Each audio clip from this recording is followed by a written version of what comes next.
incoming transmission. Let's get a head start and dive head first into this episode. We are introduced to the Headmasters, and our host have a hard time finding the plot. Perhaps their cranium is a little loose. Alright, enough head games. Let's change that frequency and tune into the show.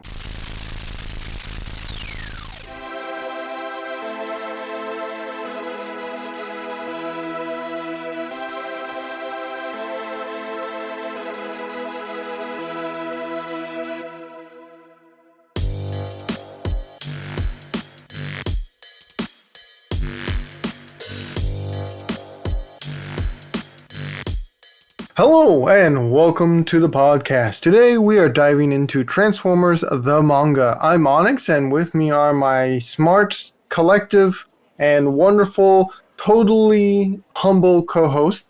Hi. Killobyte, the humblest. That's me.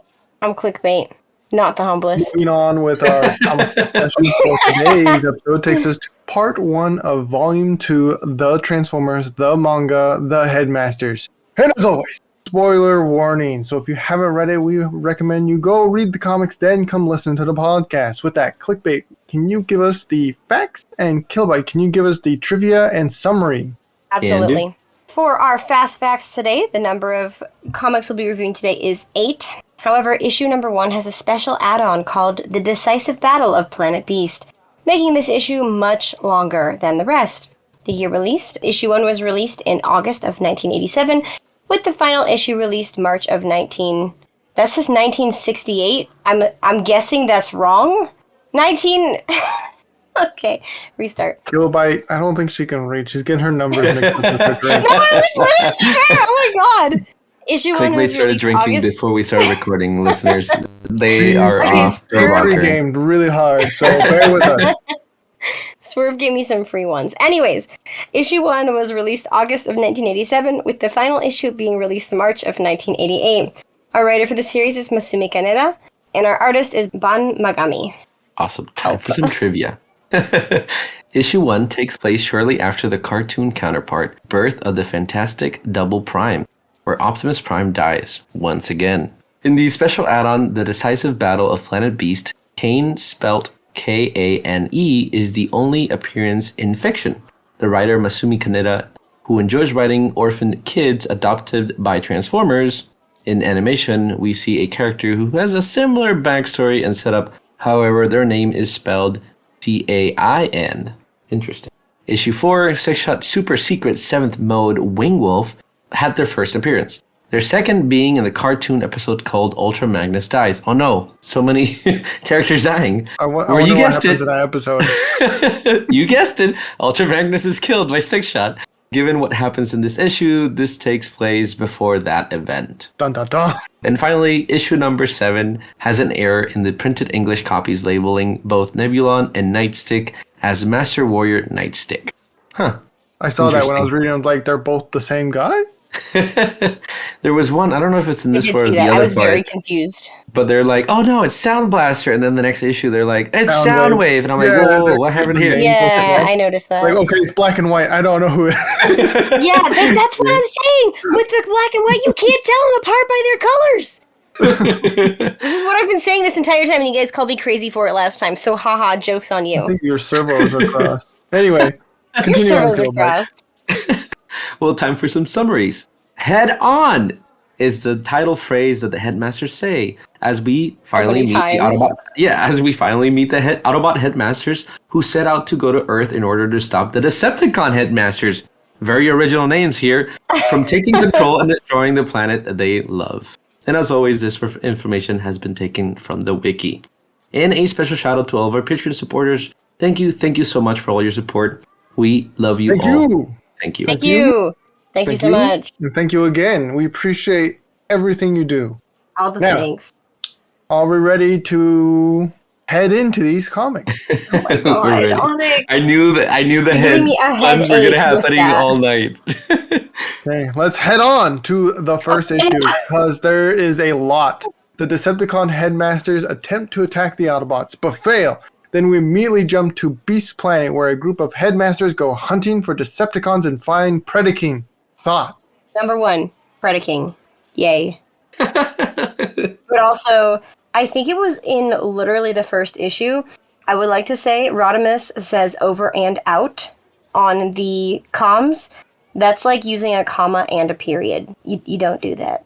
All right. Note to the listeners. Noted Not to and lizard. stated. Over and out. Moving on. No! We don't do that. The over ending is for when you want the person on the other end of the line to respond back to you. Out means don't talk to me again. This conversation's over. Thanks, I Clickbait. see. Out. I see. Our next Wow. issue, Autobots Wow, were technically the Onyx. same issue. Autobot beasts exist and are saved by Autobots, leave, then come back to rescue the headmasters, and we get to meet the Commander White Leo, a humanoid lion robot, which we never see again. Who has an eye patch? I think they look cute. They It do looks like look a teddy cute. bear. I They thought we were look like gonna they're see all so from much more. Build-A-Bear. I do like the Autobot beasts. They look cute. They look like very simple, actiony mystery box kind of figures because they don't look like they have a lot of posability. But I'm surprised they showed up. I thought that Me they were too. like a crossover line, like the Rock Lords, where it was like in the original toy line. I think they got it. They added them extra just to sell the other toys. Mm-hmm. And so I thought these were like a spin-off, but I didn't know they were gonna be like a major plot, at least in these manga. So I don't really know if they have more stories over there, but I'm kind of interested because, again, cuteness. Yeah, their armor reminded me of that crossover comic from the IDW series with the ones where they had like beasts magic. Yes, I don't remember that one. yes. You I know weren't they. here. Oh, that would make sense. I was like, wait, what? What did we do? When was that? What was that? Okay, I'm not I was trying to crazy. figure out what their name was, but I can't remember what they're called. It either starts with a V or not at all with a V. That is so Wow. specific and also not specific at all, Onyx. You're welcome. Anyways, let's get ahead on this and Wow. keep going.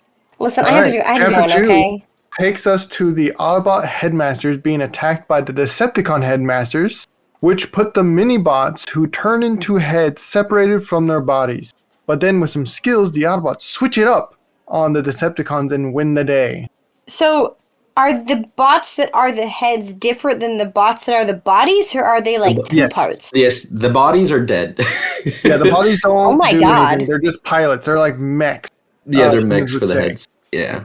Okay. So they can automatically control them. Like if they jump out of the car, I think the car can come to them.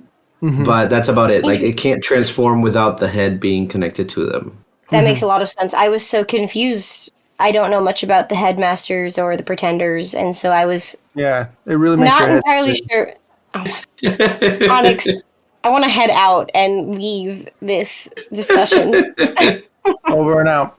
Chapter No! 3, we get to see the train bots combine into Raiden and fight some Decepticons in the sea using his classic Raiden tornado swing. I Nothing love this. other than fun one-liners occur in this one, unless anyone else has notes.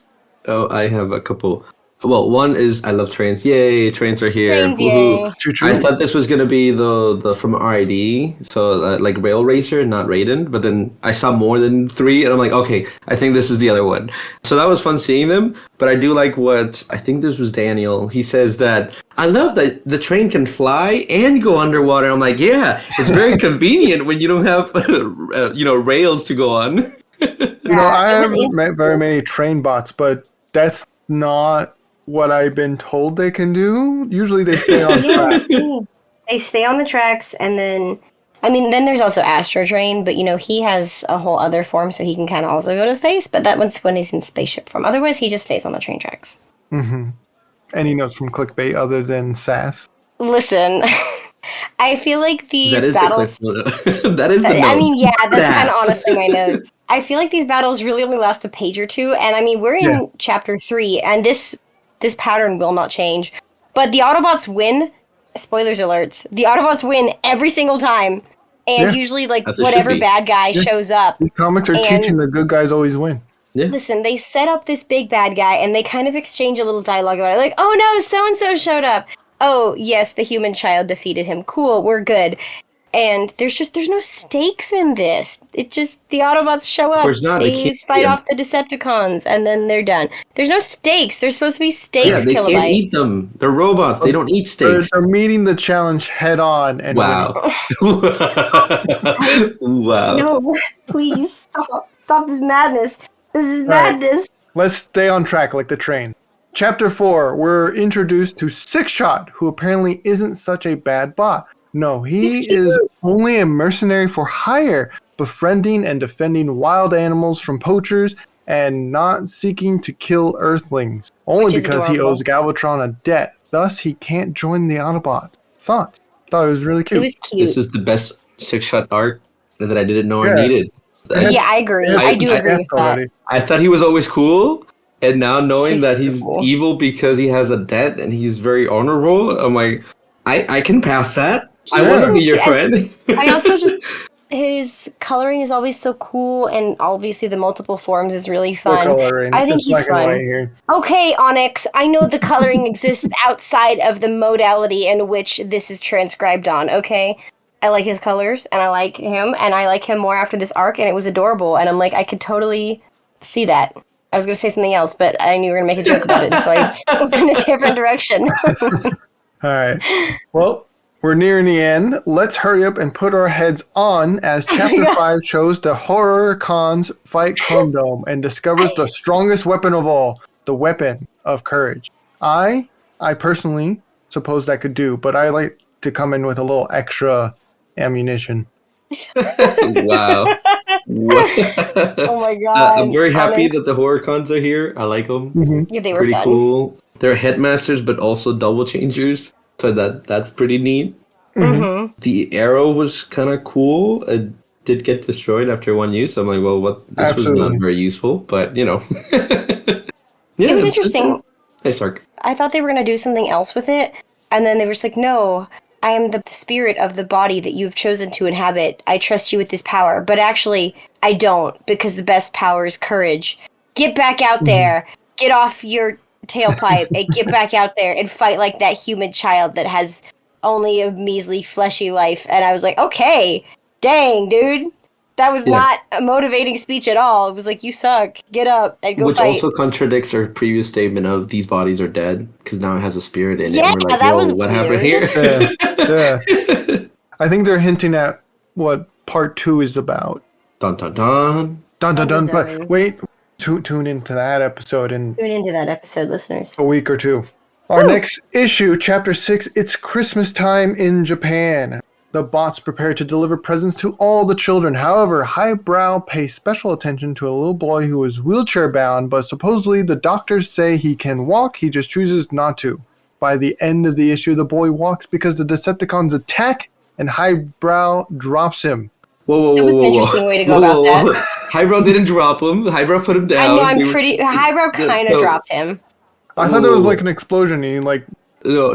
got Okay. thrown. Okay. So Highbrow went to give this child a Christmas special gift. He was trying to be because- nice. Yeah, Mhm. and then the child was like, "Why don't you make me into one of your heads or whatever, so I can transform?" He's like, "Okay," which I was like, "Okay, that's very highbrow out there," kind of like already agreeing to modify this child, and Just because. interesting. He was taking the child to be modified to become a headmaster. The Decepticons attack. He decides to go into battle. He goes into battle with this child in a wheelchair, and he gets attacked. He does put the child on the floor, and so the child, so Highbrow doesn't get attacked. The child decides gets to angry. encourage and gets up of his wheelchair and walks, and then is like, I'm Wow. starting to "Highbrow, look at question him. I'm the free. I'm out ethics of of the the thing." Autobots. So, yeah. All this is making my head spin. Well, good thing it's a headmaster episode. We'll give you a Anyways, new yeah, one. that was interesting. That was an interesting choice. It was a joke, Onyx. Primus. Over I did and out. think it was interesting that Oh my God. all the headmasters have an attack called Head Formation Hellish Wheel on a Christmas That was episode. I'm interesting. like, whoa, why? What? And they shout out what they're going to do Yeah, as they're yeah. doing it. I Yeah, always I was find like, that oh, so no. entertaining. It's funny. And the fact that it just exists outside of whatever universe they're in, the fact that they announce their attacks or their modes or what they're doing as they do it just exists outside of whatever's going on. I think it's really funny. I'm Yeah. adopting it for my next D&D character. It's gonna be a headmaster, and I'm just gonna go head on, I'm head here for on it. all the time. It's gonna be great. I will no, give you please. inspiration if I'm the DM. In Oh chapter my 7, we're introduced to our first Target Master, Nightstick, who apparently there's also Nebulon, but not in the book. There's 2 Target Master Nightsticks working with Whoa. Artfire and Ricochet, who fight both the fires breaking out and Decepticons, and they do it. They win. They succeed. Woohoo! Isn't this one where Sound Blaster showed up? Oh no, it's the next one. It's the Spoiler next one, alert. it's the final one. Getting ahead there. Clickbait. They all blurred together, Onyx. There was so much back and forth. Dialogue battle. Killobyte, did you get it? Dialogue battle. I got it. I missed something, didn't I? Sure Probably. did. It went over your head, if you will. Oh my goodness. Oh no, a double joke. But That's that was awful. the cute story there. That's about it. They really didn't do much. Just put out a fire. They didn't do much at Decepticons all. attacked. They ran away. Yeeted like Team Rocket and did you? And are you reading my notes? You're reading my notes. Killobyte. She's the most All right, in our final chapter, Sound Blaster arrives, and as quickly as he is a threat, he is yeeted like Team Rocket in Digimon. And with that, the Wait, I Autobots chase the I Decepticons just got off. deja vu. I know, weird deja vu. The Decepticons. You're getting ahead of yourself, Kilo. Oh, wow. Anyway, it ends with Rodimus leading the pack and mentions the mysterious Mega Zarok thoughts as the Autobots and Decepticons depart Earth. There's so many characters. I can't keep track of who's who anymore. I was happy to see Sound Blaster in his minicons because he Me had too. like a little T-Rex and a little Rhino / Stegosaurus mix thing there, which were cute. They got defeated by the human, which they got pushed over by Daniel, and I'm like, wait, these little guys, they're small, but they should weigh a lot more than what Daniel can push. Yeah. That's not fair. And then I know in the next. They called him Sound Blaster, and then the next page they're like, "Oh no, Soundwave ran away." And I'm like, "Oh wait, Yeah. what?" Yeah, who is Maybe he's this? got multi-processor disorder. I don't know. And it doesn't help because it's again in black and white, and so you don't know who it is. I mean, we can assume it's not Soundwave because he had the wrong cassettes, but Maybe he's technically it could have babysitting. been. Yeah. He could be babysitting. I did think it was funny that Daniel disoriented the one of them by putting his hands over his optics. Right. I thought that was kind of funny. And then I'm assuming they didn't show what happened. The next panel just showed him on the ground, like, exhausted, and I don't know how that happened in the span of a couple seconds, so I'm assuming, like, he ran into something, but Being I'm blinded, not it entirely really sure. takes it out of Yeah. you. Apparently. I do like that we get Rodimus at the beginning of these chapters, and then he just disappears, and then at the end he's like, "Oh, guys, I'm back. I'm just here to tell you there's another Everybody's threat, so excited about and it. then I'm gonna leave again. Goodbye." And I'm like, okay. So Rodimus. Mm-hmm. Well, that's the end of my notes. Thanks, Clickbait, for reading them. Anything we should circle I'm back sorry. on before we enter our quick quotes? The one that says humans change based on their environments too. Oh my god, Onyx! Oh, that's something you're supposed to be reading. My bad. I don't have any more Oh, notes. Primus. I thought, Alright, to be Clickbait, fair, I thought take that it was away. the chapter 6 notes that we had just covered, and thereby the joke that I had missed, but it was the chapter 7 notes. Anyways, on to arguably the best part of the episode, Clickbait's quick quotes. Today's quick notes are brought to you by not Swerve, because he still won't Seek sponsor us. the energy Anyways, you need. there we go, Kilo. Our first Yeah, quick quote Gagers. comes from issue number 1. The character it's spoken by is Hardhead, and he says, "Humans change based on their environment too, after all. Maybe we should let that weakling Daniel train on Planet Beast." First of all, Deja the vu. shade that's being thrown here. Deja vu twice in one episode. What is going on tonight? Oh my Primus. But I thought that was of note just because Daniel has kind of kicked tailpipe going through these episodes and these chapters, and for Hardhead to just come out and say that, I was like, dang bro, have you been around for any of these battles? Well, I haven't seen you on the Well, battlefield at At before. least Daniel gets Multiple name dropped. Autobots What going happened to head on. Kenji? Yeah, Kenji's just Daniel's gone. All dead. right, he went to college. got Got another- it, never mind. We've gotten 2 other humans, and then in the next series we get like 6 other humans, and I was like, oh my god, what about Kenji? He was the OG, man. Anyways, issue number 4, the quick quote is from Six Shot, and he says, "Ha ha ha, there's no bot alive that would slow down just because you asked, fool." I just thought it was funny. That's pretty That's, good. that's some true facts Yeah, right there. that is yeah. true. It is true Yeah. facts, I'm absolutely. feeling it. I thought it was a great quote, and so it went in the clickbait's quick quotes. Yeah, try saying that 5 times That fast. was a tongue Anyway, twister. Rockstar rating. I would like to pick on Kilbyte. Would you like to go first? I'll go first. These ones were definitely longer than what we've read before. They Mhm. did almost interconnect, like they followed the same boss. The previous volume was kind of all individual stories for the most part. But this one was kind of telling you a little bit of like different battles that were going on, which I don't know if this is the case where these are side stories that if you were watching the show, you could, this could have been happening while the show was not, airing. And then the next episode in the show, you can put these anywhere. So I don't know if that's the case, but they feel almost like that, which kind of analyzing, trying to, you're trying to sell the manga, you're trying to sell the show, the toys, kind of makes sense. They were very fun. I do know a little bit of the Headmasters and the Pretenders and all that, so I kind of recognize the characters. They were a lot more fun for me. I didn't really need to get the lore dump of like what they all do, this and that. But I did enjoy them and had fun, even though they're kind of quirky and pretty quickly. And Autobots always win, so I would give them a 4. I think they were pretty entertaining, even though it's kind of all over the place. Yeah, I'll follow up. I'll give it a 3.5.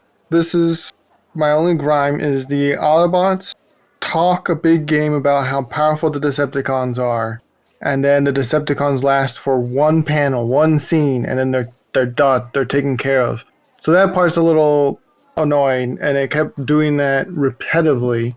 I do like that we got to follow the same team throughout these issues, with the exception of 1 or 2 of the issues. But yeah, I think it was relatively good. It would have helped if there was color. Of course, this is black and white, but for the most part, I could identify most characters in here. It was only like when the Headmasters were in their robot humanoid form, I was like, okay, they kind of look the same. But then when they transform into the head, I was like, all right, I know who that is.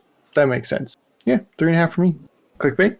I think it wasn't super great. I don't think there's a lot of rereadability. There were some fun moments. There were some interesting things. I liked Six Shot. I liked seeing Sound Blaster. I mean, yes, they kind of connected, but they also kind of didn't. I wasn't super impressed with it. I probably wouldn't read it again. And it was really hard to differentiate, again, the characters with just the strictly black and white. And it doesn't help when they misname them a couple times. I'm going to give it a 2.5, just because I think it's about probably... It wasn't the worst thing we've read, but it certainly wasn't the best thing we've read. So it was okay. It kind of stood on its own a little bit. It was fun. But also, it really just felt like battle, a couple panels of dialogue. Battle, a couple panels of dialogue. And the battles always were the same. And so there was never anything new happening. So it's a 2.5 from me. Perfect. Well, listeners, what did you think of these comics? How many rod stars would you give it? Let us know by leaving a comment below. If you would like to get in contact with us, you can send us an email at swervesbarpodcast@gmail.com. That's SWERVESBAR podcast@gmail.com. Our next segment brings us to toys. Any new toys you would like to talk about? Yes, I do. I have a new toy. Anyone want to talk about I toys? have an amazing Anyone at toy, all? and it's going to be Age I of wanna the talk about Prime toys. Solus. I'm already talking about it. Shush, both of you. She's He amazing. I has the love ball, he her. can She's talk. great. She does have the issues that the ankles kind of like if you try to move them, they just kind of pop off. But other than that, I love the design. I wish she was a little taller compared to all the other bots. She seems to be too short. I thought her size would be what my Cronus would be, and then now my Cronus is even smaller. So, but other than that, I really love her, and I'm glad I have a action figure of Solus. Yeah, fantastic. I'll go next since no one else wants to talk about their toys. I'll talk about Age of the Not Primes. surprised. Prima. He's great. I haven't transformed him yet. I like the little sword he comes with. I like his design. The head sculpt reminds me a lot of the G1ifications of the previous toy lines. Outside of that, he comes with a silver matrix, which is rad. We've not had a silver matrix before, which is cool. He seems like he has got too much white. Like I would like to see maybe some gold or some other colors, but it's just a lot of white. But yeah, clickbait. Nice. I got my Age of the Primes leader class Megatronus / The Fallen. He's fun. I'm not the hugest fan of his head Life sculpt. alert. I feel like they could. Excuse you? Fallen. Excuse- Did you Can't get up. Did It's a life alert. you pick him? Oh my did goodness. you pick him up? Because if he fell, Yeah, No, he's in give him a timeout. cane. He's in timeout. Wow. Anyways, not the hugest fan of his head sculpt. I feel like there were some more interesting things they could have done with it, but it's still cool. I do like his alt mode, very Tarn remold, but I like it a lot. He's still fun, he's chunky, he's got some good weight to him, and I like the flame effects that he comes with. I think those are really fun. And then he's got a little sword that he comes with, so Let me that's put really on my cute, glasses and scoot him up a little bit. Actually, he's not a Tarn Redeco. Oh my goodness. Oh, I was going to is he say a that, but I was Redeco going to then? say it off the air. That's fine. I said Tarn, very Tarn-like, Tarn-like. I see. but I didn't I don't know know. if he was for sure Editor, Redeco play or back the not. audio No. But it and looks let very us know similar. what Play back actually the was said. audio. Yes, please. Yeah, put it on loop. We're going to have it playing in the background until the end How of the episode. about no? Yeah. How about Yeah. no? Are you two ready for Part 2, Volume 2, The Transformers, The Manga, Super God Master Force? Ready, Super Godmaster I don't Force, know head at this on. point, but I'm gonna say yes. All right. Let's do it. If you've enjoyed this episode, consider sharing it with your friends and subscribing. The subscribe button's right down there, right, to the right there. It helps with the algorithm because YouTube wants all that. If you want to help with the show even further, we have started a Patreon. All of the proceeds will go to supporting the show and keeping the lights on. Of course, we have some tiers that offer other forms of gratitude, such as 3D files, entry to our Discord, where you can chat with us live, and you'll even get early access to our comic review videos a week before the public release.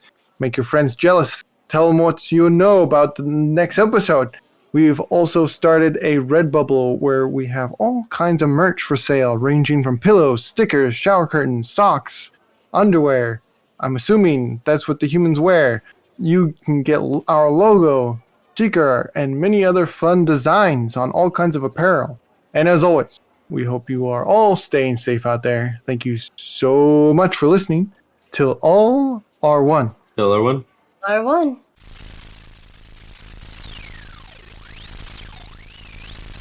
Follow us on Facebook, Instagram, and TikTok at Swerve Bar Podcast. You can find more on our link tree below. If you're interested in more content, try checking out the spin-off D&D series, Transform and Roll Out. Season 4, titled Reforged, is now available. Let's tune into a preview now.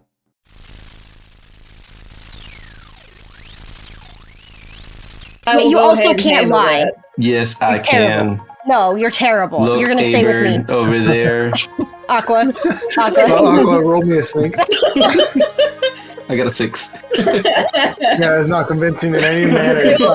When you pointed over there towards the bird, your head went the opposite direction. My gosh. Is it possible to pocket my alligator head, or do I gotta carry it around? It's just under your arm. There are no dumb questions on this show, but no. Like a Sasquatch sighting, you know? Like, can I get a picture of him? Who are you taking a picture with? I guess I don't have a tablet. That's what do I? I thought you needed. My tablet.